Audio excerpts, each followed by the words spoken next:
Iran একা অসংখ্য শত্রুদের সাথে একসাথে লড়তেছে। একা এতগুলো রাষ্ট্রের সাথে একই দিনে যুদ্ধ বাধায় দেওয়ার ইতিহাস দুনিয়াতে আর একটা আছে কিনা মিলিটারি বিশেষজ্ঞরা বলতে পারবেন। আমি খুঁজে দেখছি, পাই নাই। এটি একটা অভাবনীয় যুদ্ধ। এমন যুদ্ধ আগে কখনো হয় নাই। ইরান একটা মরণ কামড় দিছে এমন ভাবে যে আমি তো মরবই, তোমাদের সাথে নিয়ে মরবো, এই স্টাইলে। এই যুদ্ধে ইরানকে পরাজিত হবে। অন্য পরাশক্তিগুলো কি অবস্থান নেবে? আর আমেরিকা আসলে লাগলো কেন ইরানের পিছনে? আমেরিকার লাভ কি? এই জটিল রাজনীতি বুঝলে পরিষ্কার হয়ে যাবে বিশ্ব রাজনীতি, ভূ রাজনীতি এগুলো কি আসলে কিভাবে কাজ করে। আসেন আজকার আলাপ আল্লাহর নামে শুরু করি। আলোচনা শুরুর আগে আমরা একটু সংক্ষেপে জেনে নিই আগে কি কি ঘটছিল। তাহলে ইরানের সংকট কেন তৈরি হলো সেটা বুঝতে পারবো। ইরানের পারমাণবিক কর্মসূচি নিয়ে 2000 সালের দিক থেকে পশ্চিমা দেশগুলোর সঙ্গে একটা টানাপোড়েন চলতেছিল। অভিযোগ ছিল ইরান হয়তো পারমাণবিক অস্ত্র বানাইতেছে। পৃথিবীর প্রত্যেকটা দেশে পারমাণবিক কর্মসূচি আছে, কিন্তু বাংলাদেশেরও আছে। এটা শুধু বোমা বানাইতে লাগে না, ইলেকট্রিসিটি বানাইতে লাগে, আমাদের চিকিৎসার জন্য লাগে, ক্যান্সার চিকিৎসার জন্য লাগে, রেডিওথেরাপি মেশিনে লাগে, আপনারা জানেন, এক্স রের জন্য লাগে, এমনকি বুকে যে হার্টের ডাক্তারেরা স্টেন্ট বসায় না, ওই টাইমেও লাগে। স্টেন্ট লাগাইতে গেলে দেখবেন যে ডাক্তার, নার্স, টেকনিশিয়ানরা বুকে স্যারকোনা এরকম একটা ছোট বাক্সের মতো সাদা এটা পড়ে থাকে, রেডিয়েশন মাপে ওইটা।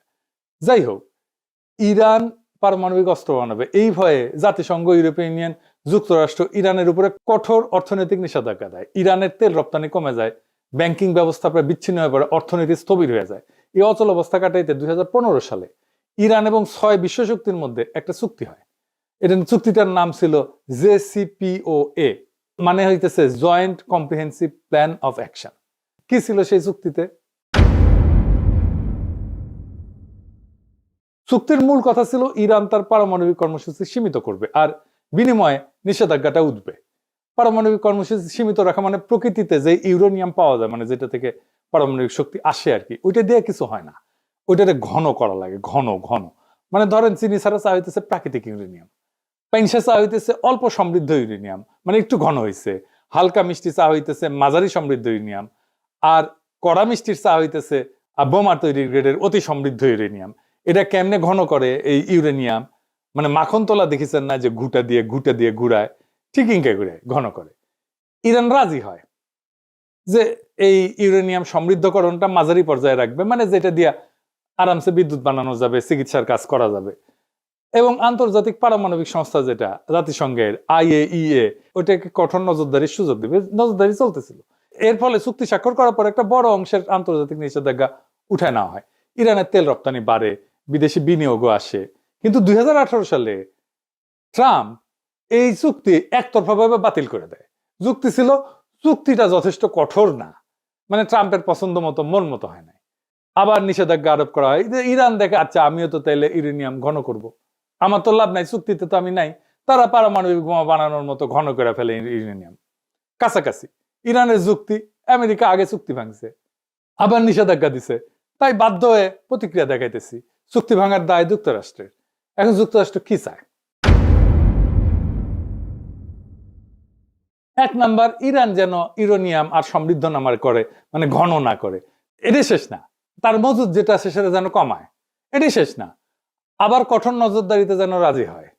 এখানেই শেষ না, সে যেন তার ব্যালিস্টিক মিসাইলের কর্মসূচি ত্যাগ করে, এটা যেন আর না বানায়। আর কে? এটাই শেষ না, হিজবুল্লাহ ইয়েমেনের হুতিদের যেন সাহায্য না করে। আবার ইসরায়েল দাবি করে ইরানের পারমাণবিক অবকাঠামো পুরো চূর্ণ বিচূর্ণ করে দিতে হবে, এটা শেষ করে ফেলতে হবে, মাটির সাথে মিশাই দিতে হবে। একটা দেশে বাইরের দুইটা রাষ্ট্রের ইচ্ছা মতো চলতে হবে। আমেরিকা ইসরায়েল যা চাইবে তাই চলতে হবে। এটা কোনো মর্যাদা সম্পন্ন দেশ করবে? করবে না। এবার আসেন দেখি আসল প্রশ্ন, আমেরিকা ইসরায়েল কি ইরানকে হারাইতে পারবে? প্রথমে বলে নি, আমেরিকার ইসরায়েলের সম্মিলিত সামরিক ক্ষমতার ধারে কাছেও ইরান নাই। তাইলে কি ইরান হারা যাবে? না, এই প্রশ্নের উত্তর অত সহজে দেওয়া যাবে না। আসেন আমরা আলাপটা শেষ করলে বুঝবেন আসলে ইরান হেরে যাবে কিনা। যুদ্ধ তো শুধু অস্ত্রের কস্ট বেনিফিট অ্যানালাইসিস না, যুদ্ধ রাষ্ট্রের কাঠামো, ইতিহাস, ভূগোল, মনস্তত্ত্ব সব মিলে একটা পূর্ণাঙ্গ সমীকরণ। আর সেই সমীকরণে ইরানকে সহজে হারানো খুবই কঠিন, প্রায় অসম্ভব। কেন? আমাদের একটু ইতিহাসে ফিরে যেতে হবে। ইরানকে বুঝতে হইলে 1953 সাল থেকে শুরু করতে হবে, যখন ইরানের তেলের মালিকানা ইরানের ছিল না, ব্রিটিশ কোম্পানি ছিল। BP নাম দেখেন নাই যে, এর ছিল মালিকানা ব্রিটিশ পেট্রোলিয়াম। 1953 সালে একটা ন্যাশনালিস্ট সরকার ক্ষমতায় আসে, প্রধানমন্ত্রী ছিল মোসাদ্দেক, সে তেল জাতীয়করণ করছিল। এর প্রতিক্রিয়া আমেরিকা সিআইএ কে দিয়ে অভ্যুত্থান ঘটায়, তাকে সরায়, শাহকে ক্ষমতায় বসায়। সেই ঘটনা ইরানের রাজনৈতিক চেতনায় গভীর ছাপ ফেলে। বিদেশি হস্তক্ষেপ মানে জাতীয় অপমান, এই বোধ ইরানের রাষ্ট্রীয় স্মৃতির একটা অংশ হয়ে যায়, কালেকটিভ মেমোরির একটা অংশ হয়ে যায়। তারপরে 1779 সালে বিপ্লব হয়, ইরানের বিপ্লব। শুধু ধর্মীয় আবেগ না, বরং দীর্ঘদিনের ক্ষোভ, অপমানবোধ, বিদেশি আগ্রাসন, জাতীয় সম্পদ দখলের বিরুদ্ধে একটা প্রতিক্রিয়া, সব মিলায় রাষ্ট্র একটা নতুন কাঠামো নেয়। ইরানের পর বিপ্লবের নতুন শাসন ব্যবস্থা খুব দ্রুত নিজেদের পাওয়ার কনসলিডেট করে ফেলে। সেনাবাহিনীর ভিতরে যে সমস্ত শাহপন্থী উপাদান ছিল সেগুলো ভেঙে দিয়ে তারা নিজেদের অবস্থান মজবুত করে ফেলে। ফলে বহু বছর পরেও সামরিক অভ্যুত্থান ও গণবিক্ষোভ এই সরকার কিন্তু পড়ে যায়নি। এটা কাকতালীয় না, এটা একটা কাঠামোগত ফল। কিছুদিন আগে সারা ইরানে ব্যাপক বিক্ষোভ হয়েছে না? আন্তর্জাতিক শক্তি সাপোর্ট দিচ্ছে, আমেরিকা সাপোর্ট দিচ্ছে, ইরান সরকার বর্বর ভাবে রক্তপাত ঘটায় বিক্ষোভ দমন করছে, হাসিনার মতো পড়ে যায় না। কিন্তু যদিও ইরানের সমাজ গভীরভাবে বিভক্ত হয়েছে, ইরানের বর্তমান রেজিম পছন্দ করে না এমন ইরানিয়ানদের সংখ্যা বাড়ছে অনেক। 1980 সালে ইরাক আক্রমণ করে ইরানকে। প্রথম থেকে ইরান দুর্বল ছিল, এলাকা দখল হয়ে যায়। কিন্তু 1982 সালের মধ্যে ইরান অধিকাংশ দখলকৃত এলাকা পুনরুদ্ধার করে ফেলে। সাদ্দাম হোসেন ভাবছিলেন যে আক্রমণে ইরানের ভিতরে একটা অভ্যুত্থান হবে, বিপ্লবী সরকার পড়ে যাবে। বাস্তব হয়েছে উল্টা, যুদ্ধ রাষ্ট্রকে আরো সংহত করছে। জনগণ, সামরিক বাহিনী সবাই সরকারের পিছনে দাঁড়াইছে। এই যুদ্ধ দীর্ঘায়িত হয়েছিল, বিপুল প্রাণহানি হয়েছিল। খমিনি আপোষহীন ছিলেন, তিনি আমেরিকা সোভিয়েত দুই শক্তিকে গ্রেট শয়তান বলছিলেন। এর ফলে ইরাক ইরান যুদ্ধের সময় আমেরিকা, সোভিয়েত ইউনিয়ন, আরব রাষ্ট্র অনেকেই ইরাককে সাহায্য দেয়। সেজন্যই যুদ্ধটা দীর্ঘ হয়। তবুও ইরান রাষ্ট্র হিসেবে ভেঙে পড়েনি, বরং দীর্ঘ যুদ্ধ তাকে আরো যুদ্ধ সহনশীল রাষ্ট্রে পরিণত করছে। এই আক্রমণ ইরানকে আরো সংহত করবে কিনা সেটা আগামী কয়েকদিনের দুনিয়া দেখবে। খামেনির মৃত্যুর পরে কি ঘটবে এখন অনুমান করা শক্ত, কিন্তু সম্ভাব্য সিনারিও কি হইতে পারে সেটা আমরা একটু আলাপ করতে পারি। যদি শুধু আকাশ থেকে বোমা মারা হয় তাতে সামরিক স্থাপনা ক্ষতিগ্রস্ত হইতে পারে, কিন্তু রেজিম চেঞ্জ হয় না, সরকার পতন নিশ্চিত হয় না। ইতিহাসে দেখা গেছে নো ফ্লাই জোন বলেন, দীর্ঘ বোমা বর্ষণ বলেন, এসব চলতে পারে বছরের পর বছর, কিন্তু স্থল আক্রমণ ছাড়া, গ্রাউন্ড ইনভেশন ছাড়া রেজিম চেঞ্জ করা কঠিন। ইরানে গ্রাউন্ড ইনভেশন কেন কঠিন? প্রথমত ভূগোল। স্থল পথে ইরানে ঢুকতে গেলে পশ্চিম ইরানের দীর্ঘ জাগ্রস পর্বতমালা অতিক্রম করতে হবে। পাহাড়ি ভূখণ্ডে বড় আকারের সেনা, ট্যাঙ্ক, সরবরাহ লাইন এগুলো এগায় নেওয়া খুব কঠিন। সরু গিরিপথ থাকে, উঁচু নিচু পথ থাকে। এখানে যারা প্রতিরক্ষা করে, ডিফেন্স করে, তাদের বেশি সুবিধা।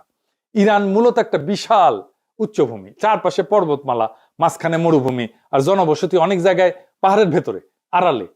এই ভূগোল আক্রমণকারীদের জন্য তিনভাবে বিপজ্জনক। একটা হচ্ছে মেকানাইজ বাহিনী, এগুলো ট্যাঙ্ক ইত্যাদি গাড়ি, বহর টহর এই সমস্ত নিয়ে যখন যায়, আগাইতে যায়, তখন গতি কমে যায়। সংকীর্ণ উপত্যকার মধ্যে দিয়ে যেতে হয়, চোক পয়েন্ট আছে, মানে যেখানে আটকায় যেতে পারে। এইসব জায়গায় কনভয় আটকায় গেলে ক্ষয়ক্ষতি দ্রুত পারে, উপর থেকে আক্রমণ করবে। যারা ডিফেন্স করে তাদের এখানে সুবিধা, উচ্চভূমি থেকে নজরদারি করতে পারে, অ্যাম্বুশ করতে পারে, প্রতিরক্ষা লাইন তৈরি করা তুলনামূলকভাবে সহজ। ইরান সবসময় এই অ্যাডভান্টেজে থাকবে। রাজধানী বা নগরগুলো এগুলো ইনসুলেটেড, মানে বড় শহরগুলো অনেকটাই পাহাড়ি বলয়ে সুরক্ষিত, চারিপাশে পাহাড়। দ্রুত ধাক্কায়, কুইক থ্রাস্ট যেটাকে বলে মিলিটারি ভাষায়, এটা ফল আনা কঠিন।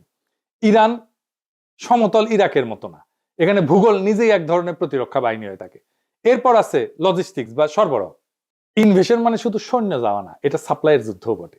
স্থল আক্রমণে জেতা মানে সাপ্লাই চেনের উপরে বেঁচে থাকা, সাপ্লাই লাইনের উপরে বেঁচে থাকা। প্রত্যেক দিন বিপুল জ্বালানি, গোলা বারুদ, খাবার, যন্ত্রাংশ এই সমস্ত দীর্ঘ রুটে এনে পৌঁছাইতে হবে। পাহাড়, মরুভূমি এই সমস্ত পরিবেশে কনভয় ট্রান্সপোর্ট ইন্টেন্সিভ এবং সিকিউরিটি ইন্টেন্সিভ হয়।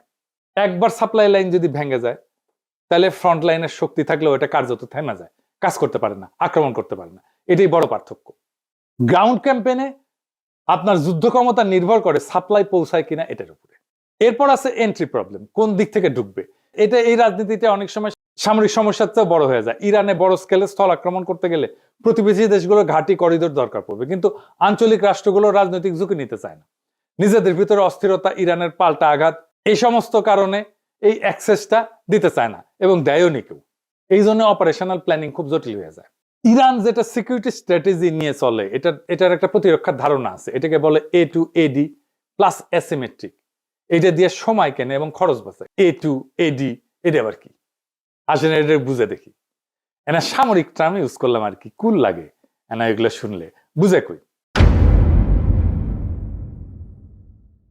এ টু এডি মানে হচ্ছে অ্যান্টি অ্যাক্সেস, দুইটা এ, সেজন্য A2। এডি মানে হচ্ছে এরিয়া ডিনাল। সহজ ভাষায় শত্রুকে ঢুকতে দিও না, ঢুকলেও আরামে চলতে দিও না। ধরেন কেউ আপনার বাড়িতে ঢুকতে চায়, আপনি কি করবেন? গেটের সামনে কাঁটা বসাবেন, রাস্তা ব্লক করবেন, চারপাশে নজরদারি বসাবেন, ঢুকলে আঘাত করবেন। ইরানও সমুদ্র এবং আকাশপথে ঠিক এইটাই করে। উপসাগরে ছোট ছোট দ্রুতগামী নৌকা থাকে, সমুদ্রের মাইন পথ থাকে, দূরপাল্লা ক্ষেপণাস্ত্র থাকে, ড্রোন থাকে, এয়ার ডিফেন্স থাকে। উদ্দেশ্য হচ্ছে আমেরিকা বা অন্য কেউ যেন সহজে বাহিনী ঢুকাইতে না পারে। আর অ্যাসিমেট্রিক, এটার মানে কি? অ্যাসিমেট্রিক মানে হচ্ছে শত্রু বড় এবং শক্তিশালী হইলে সরাসরি তার মতো লড়বে না, অন্যভাবে লড়বে। ইরান জানে যুক্তরাষ্ট্র প্রযুক্তি, বিমান, জাহাজে অনেক আগায়, তাই ইরান সরাসরি ট্যাঙ্ক বনাম ট্যাঙ্ক যুদ্ধ করতে যাবে না, বরং ছোট ছোট ছোট ছোট আঘাত, ড্রোন হামলা, প্রক্সি বাহিনী ব্যবহার করে মিসাইল ছড়ে দূর থেকে চাপ সৃষ্টি করবে, সাইবার হামলা করবে। এইভাবে বড় শক্তিকে ধীরে ধীরে ক্লান্ত করে ফেলবে। আর সময় কেনা মানে কি? ইরান জানে যে সে হয়তো দ্রুত যুদ্ধে জিতবে না, কিন্তু সে যুদ্ধ লম্বা করতে পারে। যুদ্ধ যত লম্বা হবে আমেরিকার খরচ বাড়বে, রাজনৈতিক চাপ বাড়বে, আন্তর্জাতিক সমর্থন কমতে পারে, জ্বালানির বাজার অস্থির হয়ে যাবে। অর্থাৎ ইরানের কৌশল হইতেছে দ্রুত হারবো না, যুদ্ধকে এমন ব্যয়বহুল বানাবো যাতে শত্রুই ক্লান্ত হইয়া যায়। আর খরচ বাড়ানো মানে শুধু টাকা পয়সা খরচ না, খরচ বলতে অর্থনৈতিক খরচ তো আছেই, তার সাথে সামরিক ক্ষয়ক্ষতি, রাজনৈতিক ক্ষতি, আন্তর্জাতিক চাপ। ইরান চেষ্টা করে যেন প্রতিপক্ষ ভাবে এই যুদ্ধে ঢুকলে লাভের চেয়ে ক্ষতি বেশি। এটাকে বলা হয় ডিটারেন্স। মানে এর জন্য শত্রুপক্ষ দূরে থাকবে, আক্রমণ করার আগে 10 বার ভাববে। এরপর আছে টেক দ্য সিটি সমস্যা, মানে শহর দখল করে ফেলে হারায় দেওয়া। এটা কিরকম, এটা একটু বুঝে দেখে, এটা মজার বিষয় আছে। ইরানের জনসংখ্যা বড় এবং অনেক, 31টা প্রদেশ আর 1,500 শহর। বড় শহরে 30টা, তারও বেশি। বড় শহরে ঢুকলে যুদ্ধ বদলায় যায়, কিন্তু ট্যাঙ্ক, আর্টিলারি অ্যাডভান্টেজ কমে যায়, স্নাইপার গুরুত্বপূর্ণ হয়ে যায়, তারপরে মাইন টাইন, ছোট ইউনিটের প্রতিরোধ, এই সমস্ত বাড়ে। বেসামরিক ক্ষয়ক্ষতি দ্রুত রাজনৈতিক সংকট তৈরি করে ফেলে। এরকম শহর দখলের পর্যায়ে গেলে এটা রাজনৈতিক সমস্যা শুরু হয়ে যায়। রাশিয়ায় এক স্ট্যালিনগ্রাদ শহরকে কব্জা করতে পারে না হিটলার, লেজ গুটায় পালাইতে হয়েছিল। ইউক্রেনের শহর হইতেছে 450 মতো, রাশিয়া মাত্র 6-7টা দখল করতে পারছে এই 4 বছরে যুদ্ধে। এই জন্য আমেরিকা বড় আকারের যুদ্ধ দীর্ঘদিন চালাতে পারবে না। কেন? এটা আমার কথা না, ওয়াশিংটন পোস্টে আমেরিকান জেনারেলরা বলছে যুক্তরাষ্ট্রের কাছে এখন পর্যাপ্ত গোলা বারুদ, রকেট, ইন্টারসেপ্টার এগুলো নাই, যা বড় আকারে দীর্ঘ সময় যুদ্ধ চালাইতে পারে। এবং অনেক মধ্যপ্রাচ্যের দেশও তাদের ঘাঁটিগুলো যুদ্ধের কাজে দিতে রাজি না। এটা বড় ধরনের সামরিক অভিযানের জন্য একটা বড় বাধা, ওয়াশিংটন পোস্টের জেনারেলরা বলছে, আমেরিকান জেনারেলরা। আর 2 নম্বরে দিচ্ছে রাজধানী পতন মানে রাষ্ট্রে পতন না। তেহরান দখল হইলেও সরকার পূর্বাঞ্চলে সরে যায়, যুদ্ধ চালাইতে পারে। ইতিহাসে বহুবার দেখা গেছে রাজধানী হারা রাষ্ট্র লড়াই চালায় গেছে। মস্কোতেই তাই হয়েছে, নেপোলিয়ান গেছে, মস্কো দখল করছে, ওরা চলে গেছে দূরে, পরে আবার ফিরে আসছে। এবং নেপোলিয়ান ওই রাশিয়ার যুদ্ধে হারছিল, কিছুই করেনি, শুধু বসেছিল রাশিয়ান সোলজাররা। যাই হোক, তৃতীয়ত রাজনৈতিক মনস্তত্ত্ব। বাইরে থেকে হামলা হলে সরকার এটাকে বিদেশি আগ্রাসন হিসেবে তুলে ধরতে পারে, জাতীয়তাবাদী ঐক্য তৈরি করতে পারে। যে জনগোষ্ঠী সরকারের সমালোচক তারাও অনেক সময় দেশের প্রশ্নে একসাথে দাঁড়ায় যায়। দেখেন ইরানে বোমা মারতেছে, যে যুদ্ধ শুরু হইতেছে, জন্য ইরানিরা খুশি যে তারা জবাব দিতে পারে। চতুর্থত আমেরিকার নিজস্ব রাজনৈতিক বাস্তবতা। বড় আকারের স্থলযুদ্ধ মানে বিপুল খরচ, দীর্ঘ সময় আভ্যন্তরীণ রাজনৈতিক চাপ। শুধু নৌ এবং বিমান শক্তি দিয়ে সীমিত হামলা চালানো তুলনামূলকভাবে সহজ, কিন্তু স্থল বাহিনী মোতায়েন করা এটা ভিন্ন মাত্রার সিদ্ধান্ত। আর একটা দিকে হচ্ছে এয়ার স্ট্রাইকও কিন্তু সস্তা না। আধুনিক জেট বিমানে প্রত্যেক ঘন্টার ফ্লাইং খরচ, নির্ভুল অস্ত্রের মূল্য, সব মিলায় দীর্ঘমেয়াদী বোমাবর্ষণও কিন্তু খুব ব্যয়বহুল। যদি দ্রুত রাজনৈতিক ফল না আসে, তাতে আক্রমণকারী পক্ষের আগ্রহ কমে যেতে পারে। ইয়ামেনে হুতিদের উপরে দীর্ঘ বোমাবর্ষণ করছে আমেরিকায়, তা হুতিরা আত্মসমর্পণ করছে? করে নাই। সব মিলায় সমীকরণটা এরকম যে ইরানের সামরিক সক্ষমতা হয়তো সীমাহীন না, ক্ষেপণাস্ত্রের মজুদ সীমিত, কিন্তু যুদ্ধে জেতা মানে শুধু প্রতিপক্ষের অস্ত্র শেষ হওয়া না, রাষ্ট্র ভাঙতে হইলে ভেতরের কাঠামো ভাঙতে হয়। আর ইরান বিপ্লব পরবর্তী 4 দশকে নিজেদের এমন ভাবে গড়ে তুলছে যে বাইরের আঘাত তাকে দুর্বল না করে এরকম সময় তাকে আরো সংহত করতে পারে। সুতরাং বর্তমান যৌথ হামলা ইরানকে ক্ষতিগ্রস্ত করতে পারে, কিন্তু শুধু আকাশ যুদ্ধ দিয়ে ইরানের সরকারকে সরানো, রাষ্ট্র কাঠামো ভেঙে ফেলা তা সহজ বা নিশ্চিত না। এরপরে ইরানের হাতে আছে 2টা স্ট্র্যাটেজিক অ্যাসেট। কি সেটা? এইটা পারমাণবিক বোমার চাইতে শক্তিশালী। একটা হইতেছে হরমুজ প্রণালী, 20 মিলিয়ন ব্যারেল তেল যায় প্রত্যেক দিন এটা দিয়া। 8টা দেশের তেল যায় সারা দুনিয়ায়, ইরান, ইরাক, ওমান, আমিরাত, সৌদি আরব, বাহরাইন, কাতার। সারা দুনিয়ার 20-25% তেল এই ছোট্ট সাগর পথ দিয়ে যায়। এইটা ইরানের নিয়ন্ত্রণে। সৌদি, কুয়েত আর কাতারের 90% তেল এই রাস্তায় যায়। আরেকটা হইতেছে ইয়ামেনের পাশে আরেকটা গুরুত্বপূর্ণ প্রণালী আছে, তার নাম হচ্ছে বাব এল মানদেব। এইটা লোহিত সাগর আর গালফ অফ এডেন এই দুইটাকে যুক্ত করে। এর মাধ্যমে জাহাজগুলো সুয়েজ খাল হয়ে ইউরোপ এশিয়া এই রুটে চলাচল করে। এদিক দিয়ে তেল যায়। এখান দিয়েও প্রত্যেক দিন ধরেন 7 থেকে 10 মিলিয়ন ব্যারেল তেল, পেট্রোলিয়াম পণ্য এদিকে যায়। এইটা প্রায় 10% মতো তেল পরিবহন করে বৈশ্বিক তেলের। এটাও ইরান হুথিদের দিয়ে আংশিক বা পুরোপুরি বন্ধ করে দিতে পারে। এতে কোন কোন দেশ ক্ষতিগ্রস্ত হবে? আমরা তো হবই। আমরা দুধবাদ, ইন্ডিয়া হবে, ইউরোপ হবে, চায়না হবে, ব্যাপকভাবে ক্ষতিগ্রস্ত হবে। সেটা বড় ব্যাপার না, কিন্তু এই কারণেই বলা যায় ইরানকে আঘাত করা সম্ভব, কিন্তু সেটা ইতিহাস, ভূগোল এবং রাষ্ট্র কাঠামো বিচারে তাই অসম্ভব। এখন প্রশ্ন হইতেছে ট্রাম্পের কি লাভ ইরানকে আক্রমণ কইরা? অন্য লাভের মধ্যে আছে আমেরিকাকে ট্রাম্প তো গ্রেট বানাবে, মেক আমেরিকা গ্রেট এগেন। ও গুয়াত নাই সাম রাধাকৃষ্ণের নাম। তো এখন যারা ওর কম্পিটিটর, মানে ধরেন ইউরোপ, তারপরে চায়না, তাদের চাপে ফেলতে পারে। ইউরোপ আর চায়নাকে সে যুদ্ধ বাধা এই দুই শক্তিকে চাপে ফেললো, তেল পাইল না, এক্সট্রা লাভ। তাদের ইকোনমি চাপে পড়বে, ইউরোপ এবং চায়নার ইকোনমি চাপে পড়বে এই যুদ্ধের কারণে, কারণ তাদের জ্বালানি আসবে না। ইউরোপ আর চায়নার ইকোনমি দারুণভাবে ক্ষতিগ্রস্ত হবে। আর ইন্ডিয়া আমার অনুমান সিস্টেম করে আসছে ও মোদির সফরে, আবার হয়তো রাশিয়ান তেল নিবে, এই কনসেশন দিয়ে আসছে। ট্রাম্প তো কিছু না পাইলে কিছু দেয় না।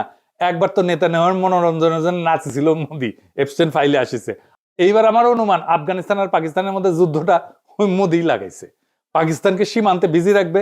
এখন তালেবান আর ইন্ডিয়া তো জিগরি দোস্ত, পাকিস্তান যেন কোনোভাবে আর এইদিকে নজর দিতে না পারে, সাহায্য করতে না পারে ইরানের। সে তো আবার ইরানের বন্ধু। আবার ভারতীয় রাষ্ট্রায়ত্ত company India ports global limited, সে ইরানের চাবাহারের শহীদ বেহেশতি টার্মিনাল পরিচালনা করে। ভারত সেখানে ক্রেন, কার্গো হ্যান্ডলিং এই সমস্ত ইকুইপমেন্ট বসাইছে। এখান থেকে কোনো গোয়েন্দা তথ্য নিতে পারে। এই পোর্ট হয়তো তাদের কাজে লাগতে পারে ইসরায়েলের। ইরানের এই পোর্ট ম্যানেজমেন্টের দায়িত্ব তো উচিত হয় নাই দেওয়া ইন্ডিয়ারে, ইরানের। ওরা তো আবার সবার বেশি বুঝে। আবার ওমানের ডোকোমেও একটা পোর্ট আছে যেখানে লজিস্টিক অ্যাক্সেস আছে, মেইনটেনেন্স অ্যাক্সেস আছে ইন্ডিয়ার। এটা আবার হরমুজ প্রণালীর জাস্ট বাইরে। ফলে পারস্য উপসাগরের উত্তেজনা হইলে বিকল্প অপারেশন পয়েন্ট হিসেবে এটা কাজ করতে পারে। হয়তো ইন্ডিয়া এই পোর্টগুলো থেকে কোনো সাহায্য দিবে ইসরায়েলকে, আমেরিকাকে, হইতে পারে গোয়েন্দা তথ্য বা লজিস্টিক্স। ইরান হয়তো সামরিক দিক থেকে দুর্বল, কিন্তু ইরান কোনো ফাঁকা মরুভূমি রাষ্ট্র না।